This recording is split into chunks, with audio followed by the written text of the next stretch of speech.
নমস্কাৰ ছাত্ৰ-ছাত্ৰীসকল, আশা কৰোঁ সকলোৱে ভালে আছা। মই আজি তোমালোকৰ কাৰণে লৈ আহিছোঁ এটা নতুন ভিডিঅ'। এই ভিডিঅ'ত মই তোমালোকক আমি আৰু আমাৰ পৰিৱেশ বিষয়ৰ ১ নং পাঠ অৰ্থাৎ গছ-গছনিৰ কথা পাঠটিৰ অনুশীলনীৰ প্ৰশ্নসমূহ আলোচনা কৰিম। চোৱা, ইয়াত আমাক ১ নং প্ৰশ্নত দিছে উত্তৰ লিখা। ইয়াত মুঠ ৬টা প্ৰশ্ন আছে। আহা আমি এটা এটাকৈ ইয়াৰ প্ৰশ্নসমূহ আলোচনা কৰোঁ। ইয়াত আমাক ১ৰ কত দিছে উদ্ভিদ এজোপাৰ অংশসমূহৰ নাম লিখা। ইয়াৰ উত্তৰ হ'ব শিপা, মূল, কাণ্ড, পাত, ফুল আৰু ফল। ১ৰ খত আমাক দিছে শিপাক পাচলি হিচাপে খোৱা ৩বিধ উদ্ভিদৰ নাম লিখা। ইয়াৰ উত্তৰ হ'ব গাজৰ, মূলা আৰু বিট। এতিয়া ১ৰ গত আমাক সুধিছে উদ্ভিদৰ পাতৰ বৰণ সেউজীয়া হোৱাৰ কাৰণ কি? ইয়াৰ উত্তৰ হ'ব উদ্ভিদৰ পাতবোৰ সেউজীয়া হোৱাৰ কাৰণ হৈছে পাতত পত্ৰহৰিত নামৰ এবিধ ৰঞ্জক পদাৰ্থ থাকে।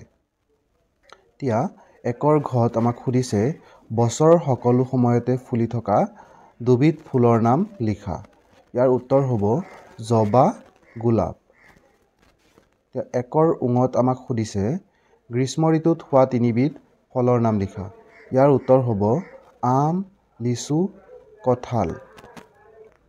ইয়াৰ পিছত আমাক প্ৰশ্ন সুধিছে ৪বিধ বহুগুটীয়া ফলৰ নাম লিখা।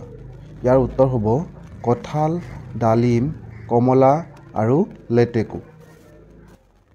এতিয়া আমাক ২ নং প্ৰশ্নত সুধিছে খালী ঠাই পূৰ কৰা। এতিয়া চোৱা, ইয়াত মই তোমালোকক সমাধান কৰিয়ে দিছোঁ। প্ৰথমটো ইয়াত আমাক খালী ঠাই দিছিলে উদ্ভিদে আহাৰ প্ৰস্তুত কৰিবলৈ ডেছ গেছ ব্যৱহাৰ কৰে। ইয়াৰ উত্তৰ হ'ব কাৰ্বন ডাই অক্সাইড গেছ ব্যৱহাৰ কৰে।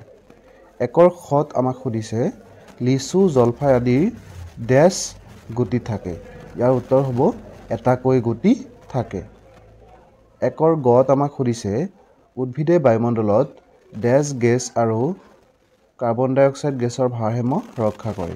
ইয়াৰ উত্তৰ হ'ব অক্সিজেন গেছ। এতিয়া ২ৰ ঘত আমাক সুধিছে ফুলৰ পৰাই ডেছ উৎপন্ন হয়। ইয়াৰ উত্তৰ হ'ব ফুলৰ পৰাই ফল উৎপন্ন হয়। এতিয়া ২ৰ উঙত আমাক খালী ঠাই দিছে ফুলৰ ৰং আৰু ডেছে কীট পতংগক আকৰ্ষণ কৰে। ইয়াৰ উত্তৰ হ'ব গোন্ধই কীট পতংগক আকৰ্ষণ কৰে। এতিয়া আমি ৩ নং প্ৰশ্নটো আলোচনা কৰোঁ আহাত। ৩ নং প্ৰশ্নত আমাক শুদ্ধ উত্তৰটো উলিয়াবলৈ দিছে। ৩ৰ কত আমাক দিছে উদ্ভিদে আহাৰ তৈয়াৰ কৰোঁতে বায়ুমণ্ডলৰ পৰা কাৰ্বন ডাই অক্সাইড নে অক্সিজেন গেছ আহৰণ কৰে। আমি নিশ্চয় জানো এই প্ৰশ্নটোৰ উত্তৰ হ'ব কাৰ্বন ডাই অক্সাইড। ইয়াৰ পিছত ৩ৰ খত আমাক দিছে শেৱালি, ৰজনীগন্ধা আদি দিনত নে ৰাতি ফুলে। ইয়াৰ শুদ্ধ উত্তৰটো হ'ব শেৱালি, ৰজনীগন্ধা আদি ৰাতি ফুলে। ৩ৰ গত আমাক দিছে কমলা, বগৰী আদি গ্ৰীষ্ম ঋতুত নে শীত ঋতুত হোৱা ফল।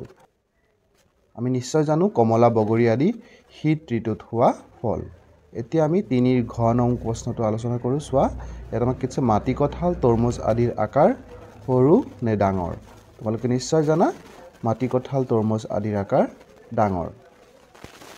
ছাত্ৰ-ছাত্ৰীসকল, এইখিনি আছিলে ১ নং পাঠৰ অনুশীলনত থকা প্ৰশ্নসমূহ। এইখিনি আমি সুন্দৰকৈ আলোচনা কৰিলোঁ।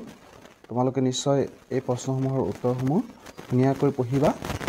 এতিয়া ইয়াৰ পৰৱৰ্তী ভিডিঅ'সমূহ পাবলৈ তোমালোকে নিশ্চয় এই চেনেলটো ছাবস্ক্ৰাইব কৰিবা আৰু তোমালোকৰ লগৰীয়া বন্ধু বান্ধৱীসকলক